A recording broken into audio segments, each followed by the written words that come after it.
Is home to one of the most important cities of the ancient world, Babylon. Its location marked by ruins just east of the Euphrates River and south of Baghdad. And NBC's Jim Bruton was one of the first journalists to make it into the ancient region since the end of the war. And he files this report. Today, a small group from the 1st Battalion, 4th Marines came with me to the ruins of Babylon. It was amazing to walk within the reconstruction of the city and Nebuchadnezzar's palace, and it made me vividly imagine what it was like to live back during that time. I'm Lieutenant Commander Tom Weber, U.S. Navy, here in Iraq after the war and the freedom of the people of Iraq. We're at the ruins of Babylon right now, looking at some of the digs and seeing what they have uncovered for over 2,600 years ago, back when Nebuchadnezzar reigned and was king of this empire. And it's a beautiful place. I'm glad we got the opportunity to see it.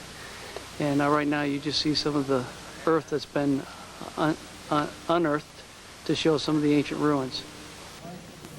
The Babylonians were incredibly advanced for their day, designing rain gutters into their streets and using the wheel. As I walked through the Ishtar Gate and down the procession way, I could see carved images of ancient gods all around me.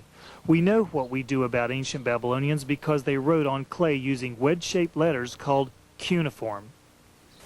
Their daily lives are also reflected in this fragment of a smoking pipe and this pottery shard. But what foundation was required for the rise of such a great civilization? Hammurabi's Code came out not exactly the same time as the Old Testament Code of Ethics for the Jewish people, but it's quite similar. And it's amazing that all the people at that time had similar ethics, but the Jewish group went along with what Moses wrote down, and the people of this area tried to live according to Hammurabi's Code.